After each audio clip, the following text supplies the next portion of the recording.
है। तुम्हारी तारीख तुमको चीख चीख के कह रही है। 313 असहाबे बद्र तुमको पुकार पुकार के कर रहे हैं।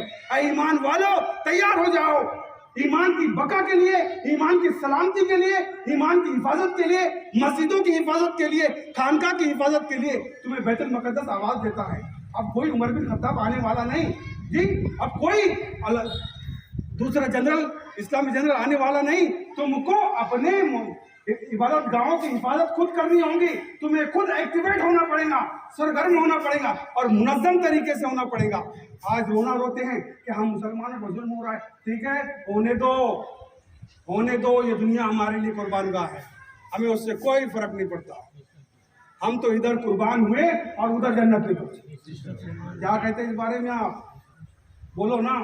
इधर कुर्बान हुए, हमें मौत से डराते हैं।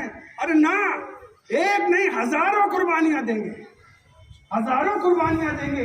मक्का शरीफ से लेकर तो इधर जमीन तक के, अजमेर तक के हजारों कुर्बानियां देंगे इस्लाम की बका के लिए, कुरान की बका के लिए, दीन मोहम्मदी की बका के लिए, शरीयत के लिए, सुन्नत के लिए, फिक़ह इस्लामी के लिए कुर्बानी देंगे। मदारिस के लिए, जामियात के लिए, खानकाहों के लिए, बुजुर्गान दीन के मज़ारात के लिए हम कुर्बानी देने के लिए तैयार हैं। और बिना कुर्बानी के कुछ हासिल होने वाला नहीं है। और यही मैसेज रमजान का था, यही मैसेज रमजान का था।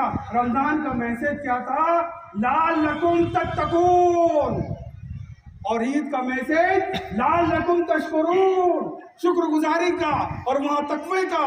ये दो मैसेज है। इस मेन मैसेजों को अपने गिरबान से बांध लो। और ईद हमारे लिए यकजा और इज्तिमाई तसव्वुर इसीलिए देते हैं कि ईमान वालों, तुम इसी तरह सब बंद रहो। अब यार तुम्हारे दम पर आज़ार होगा, लेकिन तुम अपने दम जाने की फिक्र न करना। रसूल पाक सल्लल्लाहु अलैहि वसल्लम कब्र में तुम्हारा इंतजार कर रहे हैं।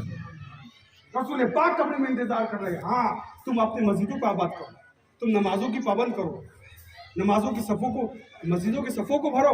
कोई मस्जिदें खाली नहीं रहना चाहिए। अजान हुई तो चौक पर इधर उधर कोई मुसलमान बैठता नजर नहीं आना चाहिए।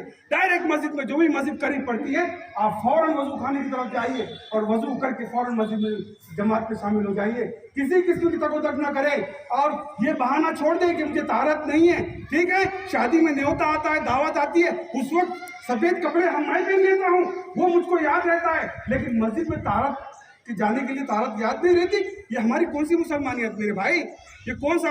क्योंकि सब चीजें जो मिल रही हैं हमको, दीन मिला तो मस्जिद ही से मिला, कुरान मिला है तो मस्जिद। आपको नहीं कैसी बात करें। हाँ, मौलवी साहब ने तो हमको कुरान पढ़ाया।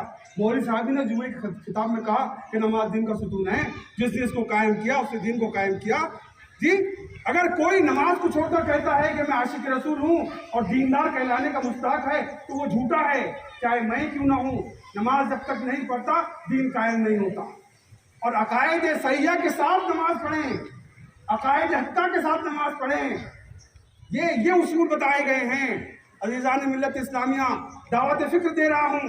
मुल्लत के अंदर इत्तेहाद पैदा करो, तालीम का निज़ाम पैदा करो, तालीमी बेदारी पैदा करो, नज़्म व ज़ब्त पैदा करो और जद्दोजहद करो।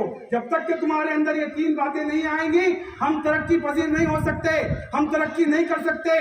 तीन नुकात ऐसे हैं, इसको गिरबान में बांध लो कि तालीम हासिल करो, मुनज़्ज़म हो जाओ और जद्दोजहद करो। ये तीन चीजें जिस कौम ने अपना ली, वो कौम कभी नाकामयाब नहीं हो सकती, नाकाम नहीं हो सकती, कामयाब होंगी। अल्लाह के रसूल सल्लल्लाहु अलैहि वसल्लम ने क्या मस्जिद नबी शरीफ में असहाब सुफ़्फ़ा के चबूतरे पर असहाब सुफ़्फ़ा को नहीं बिठाया था कि वो तालीम और ताल्लुम के अंदर रात दिन मशगूल नहीं थे? फिर तुमने तालीम और ताल्लुम को क्यों छोड़ दिया? दर्स और तदरीस के निज़ाम को क्यों छोड़ दिया? क्यों अपने असलाफ के तरीक़ को पीछे पशु डाल दिया? क्यों दुनिया को अपने ऊपर हावी कर लिया? क्यों दुनिया के निज़ाम को अपने ऊपर हावी कर लिया? क्या तुम्हारे पास कुरान नहीं आया था? क्या तुम्हारे पास अल्लाह की तरफ से बायलाज नहीं दिया गया? क्या तुम्हारे पास शरीयत मोहम्मदी नहीं है? क्या शरीयत मोहम्मदी से बढ़कर में कोई बायलाज दुनिया के अंदर है? कोई निज़ाम हयात दुनिया के अंदर है? कोई मुनज़्ज़म तालीम दुनिया के अंदर है? नहीं। हमने कुरान और हदीस को हल्के में लिया, हमने पुराना जाना, हमने दकियानुसी जाना। अगर कोई इस्लाम की बात करता है तो छोड़ो उसका पीछा, वो बड़ी पुरानी बात करता है, वो इस्लाम की बात करता है, वो शरीयत की बात करता है। नहीं नहीं, शरीयत ही ऐसी चीज़ है जो तुमको मुस्तहकम करती है। शरीयत ही ऐसी चीज़ है जो तुमको खड़े होने का सलीका देती है, अगयार के सामने मुकाबले का सलीका देती है। अज़ीज़ान मिल्लत इस्लामिया, आज लोग कहते हैं हमें घबराहट होती है लोगों के सामने खड़े रहने से, हमें कुफ्र का मुकाबला करने से घबराहट होती है, दिल धड़कता है, सीने में आवाज़ें आने लगती है। मैं कहता हूँ तुम भूल गए हो अल्लाह के रसूल सल्लल्लाहु अलैहि वसल्लम ने क्या कहा। तुम अपने दिलों को मजबूत करना चाहते हो तो पढ़ो या अल्लाह हो या रहमान हो या रहीम, या अल्लाह या रहमान या रहीम, या ज़ल जलाल वल इकराम, या हय्यु या कय्यूम बेरहमते का अस्तगीस। हाँ, इसमें आज़म भी है और अल्लाह को रहमान और रहीम करके बुलाया भी जा रहा है जी, ज़ल जलाल वल इकराम कहते हुए बुलाया जा रहा है जी। इस चीज़ों को छोड़ दिया हमने और मिल्लत की फिक्र नहीं, मिल्लत की फिक्र नहीं। अब ये कहा जाए कि काबुस्तानी में ये बात नहीं की जाए तो अल्लाह के रसूल ने फरमाए पूरी मिल्लत मिल्लत वाहिदा है, एक जिस्म की तरह है। अगर उंगली को भी तकलीफ हो तो दिमाग में उसका असर पहुंचता है कि मुझे यहाँ तकलीफ हो रही है। तो यही मुसलमान, दुनिया का हर मुसलमान इसी तरह से मिल्लत वाहिदा के हार में जुड़ा हुआ है, दानों में जुड़ा हुआ है। हम ये ना समझे कि फला जगह मुसलमानों पर, फला खित्ते के मुसलमानों पर आफत आ रही, हमको क्या करना पड़ता उससे, वो तो वहाँ पर है। नहीं मियाँ, कम से कम वहाँ पर नहीं कुछ कर सकते तो कम से कम फिक्र तो बांट सकते हो, कम से कम फिक्र तो कर सकते हो। कि वो जालिम नन्हे बच्चों को कत्ल कर रहा है फलस्तीन की ज़मीन पर और एम्नेस्टी इंटरनेशनल खामोश, हुकूक इंसानी की तंजीमें आलमी सतह पर खामोश। क्यों खामोशी है ये?